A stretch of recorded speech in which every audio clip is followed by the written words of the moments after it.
सव सिद्धे ध्रुवममलमणोभमं गतिं पत्ते वोच्छामि समय पाहुड मृणमो सुध केवली भणिदम। पंच परमेष्ठी भगवान की जय। समय सार जी में अजीबाधिकार चल रहा है। अजीब के बहुत सारे पुद्गल के परिणमन, उनको बहुत से लोग जीव के मानते हैं, वे सब ठीक नहीं। इसकी चर्चा पिछले पाठशालाओं में हमने की। आइए आज अब चलेंगे गाथा नंबर 51 पृष्ठ 50।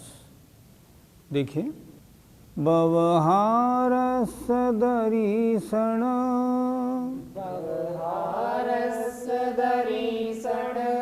मुवये सोवर्णिदो जिणवरेहिं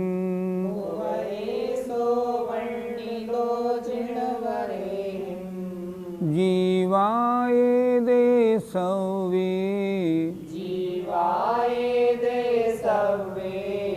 अजवसाणा दो भावा।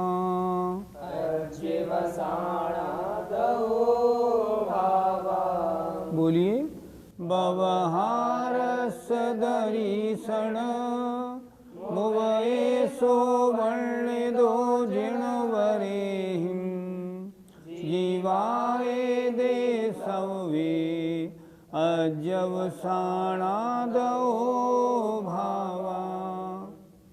बवहारस दरीसण मुवये सोवर्णिदो जिणवरेहिं जीवाये दे सवे अजवसाणा दो भावा। एक एक शब्द का अर्थ उस पे विचार करते हैं। बवहारस व्यवहार नय का, दरीक्षण माने दर्शन माने कथन है, मुवेशो जो उपदेश, वर्णिदो दिया है, जिणवरेहिं जिनेन्द्र देवों ने, सर्वज्ञ प्रभु ने। क्या? जीवा एदे सव्वे, जीव हैं ये समस्त, अध्यवसान आदिक भाव। क्या तात्पर्य हुआ? भगवान ने अपनी वाणी में कहा है कि ये जो अध्यवसानादिक भाव हैं ये सभी जीव हैं। कैसे? ये व्यवहार नय का दर्शन, व्यवहार नय का कथन है। किसने उपदेश दिया? प्रभु ने। अर्थात प्रभु ने इन अध्यवसान माने राग द्वेष आदि भावों को, इन राग द्वेष आदि भावों को जीवों का कहा है, लेकिन कैसे? व्यवहार नय से कहा है। फिर एक बार देखें, व्यवहार नय का कथन है, जिनेन्द्र भगवान ने जो उपदेश दिया है, अर्थात जिनेन्द्र भगवान ने व्यवहार नय के अनुसार जो उपदेश दिया है, उसके अनुसार ये समस्त अध्यवसानादिक राग द्वेष क्रोध लोभ आदिक जितने भी परिणाम भाव हैं, ये सब जीव के हैं, ये सब जीव हैं। ये व्यवहार नय का विषय है, निश्चय नय का विषय नहीं। इसलिए सर्वज्ञ देव ने व्यवहार नय से इन अध्यवसान अर्थात राग द्वेष आदि भावों को जीव के कहा है। भावार्थ देखें, ये सब राग आदि अध्यवसानमयी भाव जीव हैं। ऐसा जिनवर भगवान ने जो उपदेश दिया है वह व्यवहार नय का मत है। पंडित जी, व्यवहार नय और निश्चय नय में क्या अंतर होता है? निश्चय नय शुद्ध द्रव्य की बात करता है, व्यवहार नय वर्तमान पर्याय से आश्रित भावों की बात करता है। द्रव्य को बताने वाला निश्चय नय, पर्याय को बताने वाला व्यवहार नय। समय सार पढ़ना है, इन दोनों नयों को अच्छी तरह समझना चाहिए। जैसे मैं, निश्चय नय से तो मैं शुद्ध आत्मस्वरूपी हूँ, और व्यवहारने से मनुष्य हूँ, यह मेरा नाम है, मैं यहाँ रहता हूँ, ये मेरे परिणाम हैं। निश्चय ने शुद्ध द्रव्य की बात करता है, द्रव्य की बात करता है। व्यवहार ने अशुद्ध द्रव्य की बात करता है या द्रव्य की पर्यायों की बात करता है। नए किसे कहते हैं? वक्ता के कथन के अभिप्राय को, वक्ता के अभिप्राय को नए कहते हैं। कोई बात किस नए से कही जा रही है, इसका नाम, उनके अभिप्राय को बताने वाला जो नाम है उसका नाम नए है। नए माने वक्ता का अभिप्राय। जहाँ समयसार जी में निश्चय नए का वर्णन हो, समझना शुद्ध आत्मा की बात है। व्यवहार नए का वर्णन हो, अशुद्ध आत्मा की बात है। इस तरह समझना चाहिए। पंडित जी, तो क्या निश्चय ने से राग द्वेष आदि भाव जीव के नहीं है? निश्चय ने शुद्ध आत्मा की चर्चा करता है।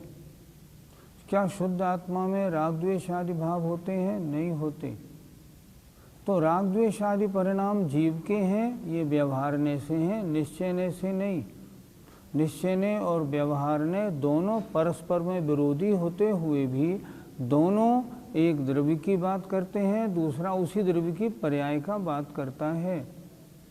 दोनों के बिना वस्तु का निर्णय, वस्तु का कथन अधूरा है।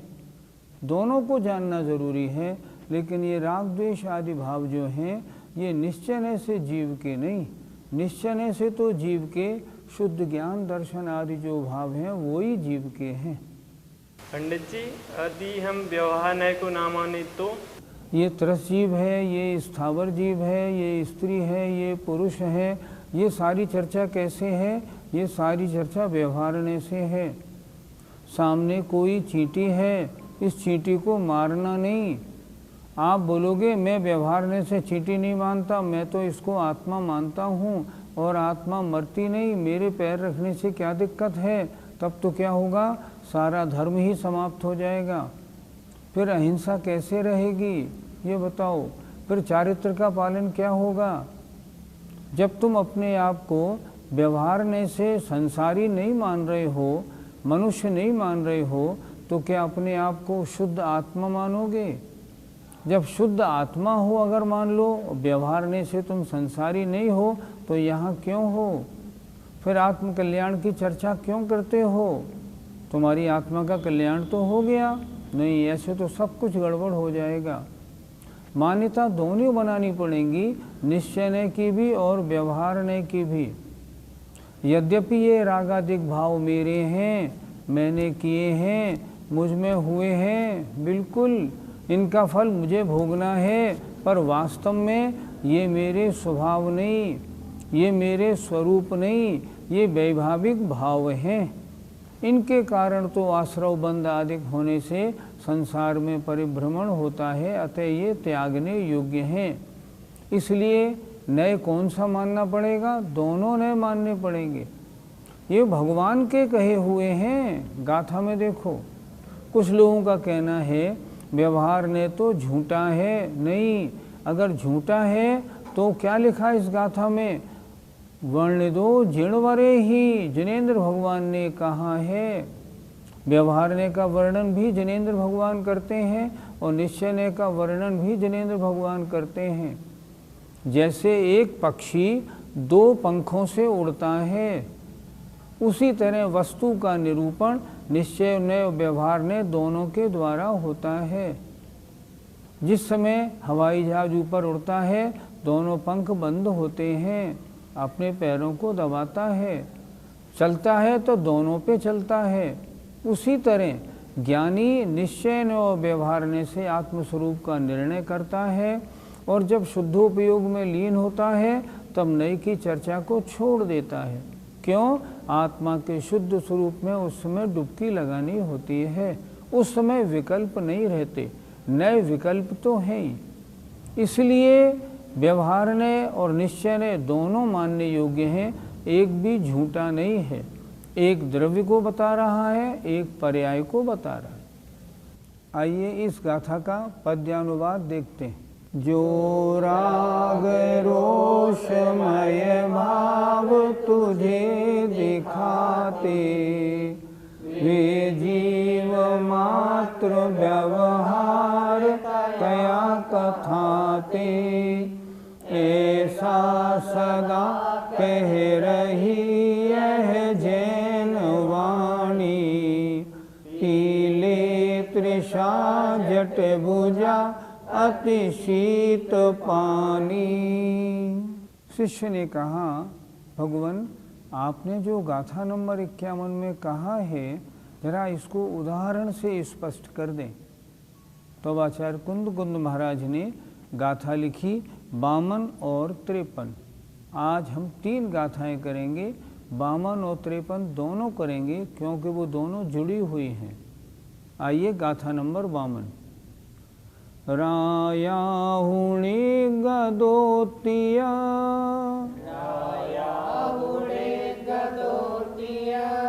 ऐसो बल समुदय आदेशो,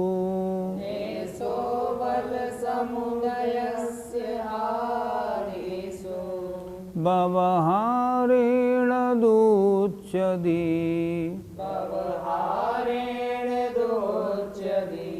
तथे कोणि गदो राया।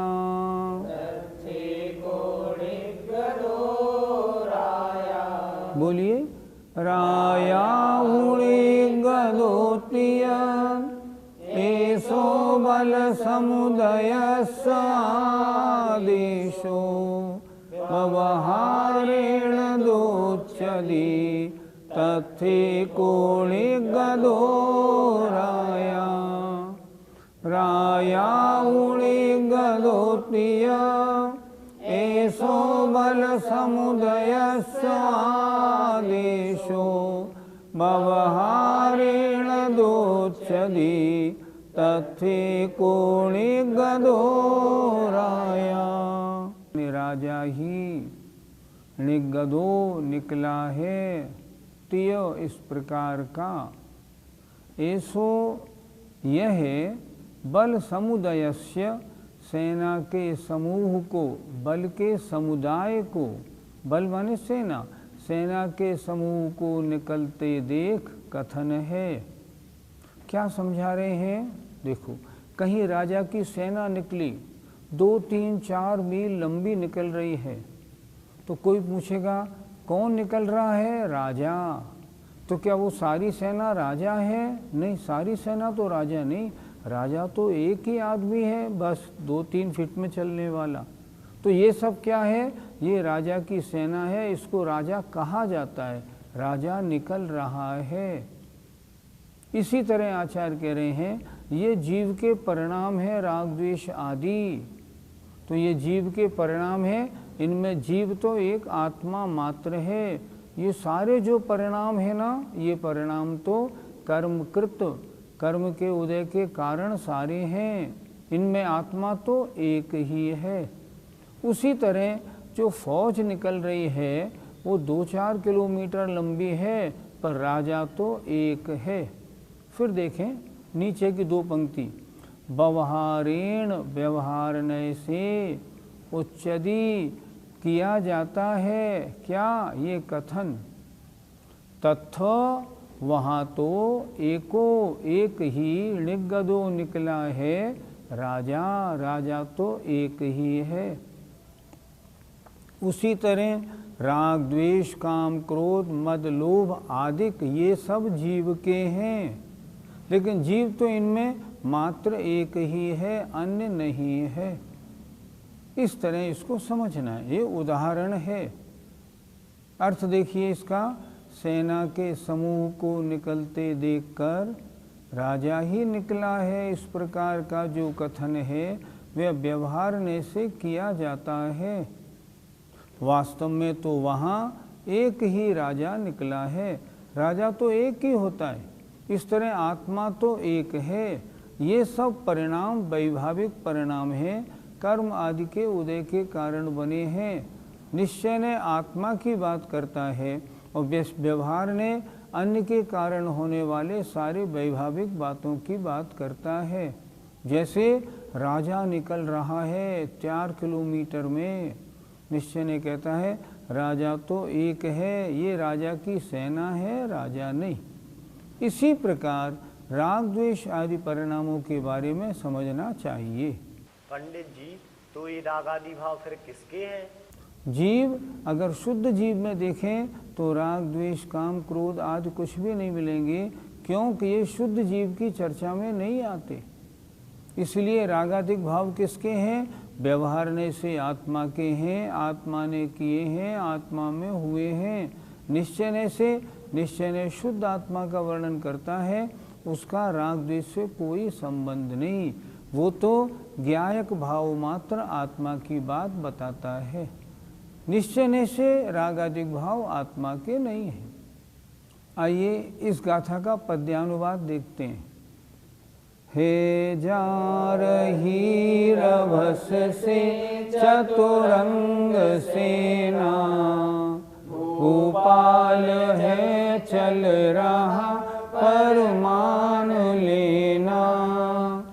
ऐसा सहर्ष व्यवहार स्वगीत गाता, राजा यथार्थ वह यद्यपि एक जाता।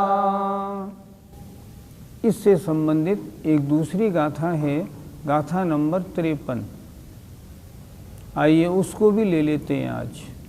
एमेव व्यवहारो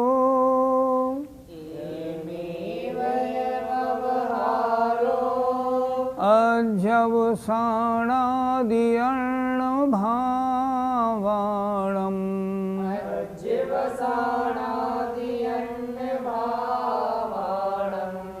जीवोति कदो सुत्ते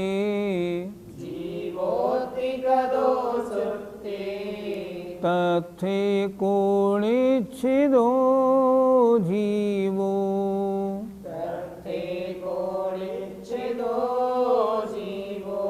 बोलिए।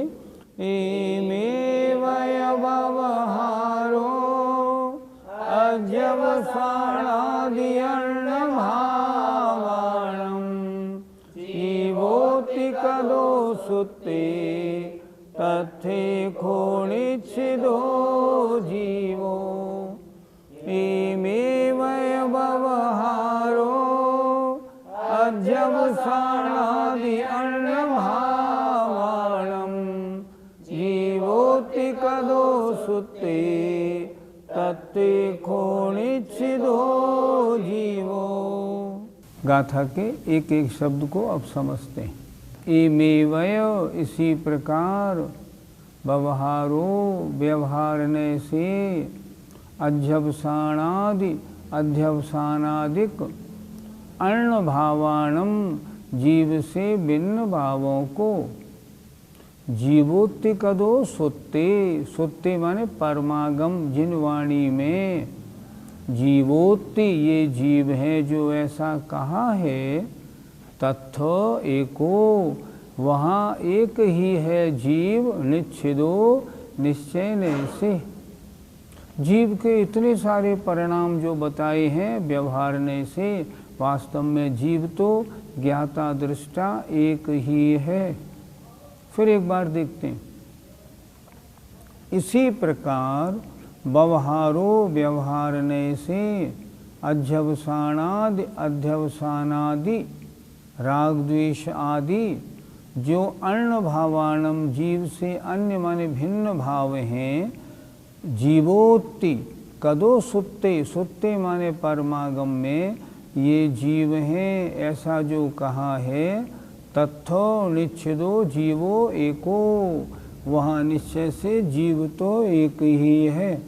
जैसे इतनी लंबी सेना थी और कहा गया व्यवहारने से राजा निकल रहा है, तो राजा उतना बड़ा थोड़ी होता है, राजा तो एक ही था। उसी तरह आत्मा तो एक है।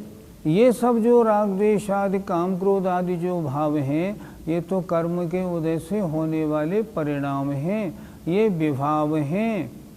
आत्मा तो इनमें एक ही है। उसी प्रकार निश्चय से आत्मा तो ज्ञाता दृष्टा मात्र है। ये जो राग द्वेष आदि परिणाम की सारी बातें हैं ये व्यवहारने से हैं, ये आत्मा के स्वभाव नहीं, आत्मा के स्वरूप नहीं, ऐसा अच्छी प्रकार निर्णय करना चाहिए। अर्थात व्यवहारने से कहा गया है, किंतु निश्चयने से उन रागादि परिणामों में जीव तो एक ही है। आज 3 गाथाएं हमने पढ़ी। गाथा नंबर 51 में हमने क्या पढ़ा कि व्यवहारने से जनेन्द्र भगवान ने कहा है ये जो अध्यवसान रागादिक भाव हैं ये जीव के हैं, जीव के ही हैं। हाँ, जीव के हैं, जीव ने किए हैं, जीव में हुए हैं, जीव के ही हैं, लेकिन कर्म उदय के कारण हुए हैं, इसलिए ये वैभाविक भाव हैं, जीव के स्वभाव भाव नहीं। व्यवहार ने क्या वर्णन करता है? व्यवहार ने अशुद्ध दशा की बात करता है, निश्चय ने शुद्ध दशा की बात करता है। हमारी आत्मा में जो राग द्वेष आदि परिणाम हो रहे हैं मेरी आत्मा में ही हो रहे हैं, ये नहीं आत्मा में नहीं हो रहे हो, शरीर में हो रहे हो, ऐसा नहीं है। ये हैं तो जीव के, लेकिन ये शुद्ध जीव के होने वाले परिणाम नहीं है। अब आगे जो 2 गाथा थी 52 और 53, उसमें स्वयं आचार्य ने उसका उदाहरण देके समझाया। जैसे राजा निकल रहा है, फौज निकल रही है बहुत लंबी 2-4 कोस में, तो कहते क्या है? ओहो राजा निकल रहा है। तो क्या राजा उतना बड़ा है? नहीं, राजा उतना बड़ा नहीं, राजा तो एक ही है। इसी प्रकार जो अध्यवसान मतलब राग द्वेष आदि परिणाम हैं, परिणाम तो बहुत प्रकार के हैं, लेकिन उनमें आत्मा तो एक ही है। जो ज्ञाता दृष्टा मात्र आत्मा है वही है। तो ये परिणमन किसका है? ये अशुद्ध आत्मा का परिणमन है, शुद्ध आत्मा का नहीं। वर्तमान में हमारी आत्मा का जो परिणमन हो रहा है वो अशुद्ध आत्मा है और परिणमन भी उसका अशुद्ध है। और अशुद्ध आत्मा का वर्णन ये व्यवहारने से होता है। इसलिए आचार्य ने कहा राग द्वेष आदि आत्मा के हैं, अगर आत्मा के नहीं होंगे तो इनका फल आत्मा को कैसे मिलेगा? आत्मा के हैं, इनका फल भी आत्मा को मिलेगा। इसलिए ये व्यवहारने की चर्चा है। समय सार में ये बता रहे हैं तेरा स्वभाव क्या है और तेरा विभाव क्या है। तेरा स्वभाव तो है अपनी आत्मा में ज्ञाता दृष्टा रूप बने रहना, और जितनी सांसारिक जितने परिणाम हैं ये सारे के सारे विभाव हैं जीव के, पर शुद्ध अवस्था में नहीं, अशुद्ध अवस्था में है। इसलिए व्यवहारने की चर्चा है। इसको हमें अच्छी तरह समझना चाहिए, तभी तो हम जान पाएंगे मैं क्या हूँ और मेरा क्या है। ये क्या है? मेरे हैं या नहीं। ये आपका बेटा है, आपका है या नहीं? व्यवहारने से मेरा है। निश्चयने से आपका है? निश्चयने से तो मैं आत्मा मात्र हूँ, मेरा कोई नहीं। दोनों बात समझनी है। यह मेरा शरीर है, शरीर आपका है, हाँ व्यवहारने से मेरा है। निश्चयने से मेरा कुछ नहीं, मैं तो चैतन्य आत्मा मात्र हूँ। जब दोनों बात समझेंगे तब हमें भेद विज्ञान स्पष्ट होगा। मैं क्या हूँ, मेरा क्या है, अन्य कौन है, अन्य का क्या है। इन सब बातों को जभी तो ज्ञान हो पाएगा, और तभी हमारी दृष्टि मिथ्या दृष्टि से हट करके सम्यक दृष्टि बनेगी। संयोग जन्य रति राग विभाव भावों को जीव मान चलती व्यवहार तावो। पूछो यथार्थ जिन आगम से अकेला, है जीव बाह्य सब खेल झमेल मेला। यहाँ भी कहा आचार्य ने कि अगर शास्त्रों से बात करेंगे तो जीव तो अकेला एक ही है। जितना ये सब बाहर का खेल है सब झमेला है। जितना इस झमेले से हटेंगे ना उतना सही रास्ते पे आएंगे, उतना राग द्वेष कम होगा और हम मोक्ष की ओर चलेंगे, आगे बढ़ेंगे। आइए, जय जिनेंद्र। इस कार्यक्रम के पुण्यार्जक परिवार हैं Shri Parasnath re rolling mills limited, Durgapur 1, Vardhaman, Paschim Bangal. Amita Jain, wife of Anil Kumar Jain. Sangeeta Jain, wife of Vipin Kumar Jain. Shrimati Shubhada Vijay Kumar Dhahale Jain, Shrimati Sunanda Subhash Dharm Khele Jain, Revati Jitendra ढहाले Jain, Shri Jitendra विजय कुमार ढहाले जैन, मनोज विजय कुमार ढहाले जैन, चिन्मय जितेंद्र ढहाले जैन एवं परिवार, सोलापुर, महाराष्ट्र। मानकचंद, कमला देवी, राकेश, नीतू, ऋषभ, सौम्या एवं आयुषी मुशरफ, B123, सेठी कॉलोनी, जयपुर, राजस्थान। प्रेरणा जैन, रानी जैन, JP जैन, अहूरा नगर, अडाजन, सूरत, गुजरात। श्रीमती सुगंधा कमाते, वाइफ ऑफ बाबरू वाहन कमाते, पुणे, विकास एवं विद्या कमाते, USA।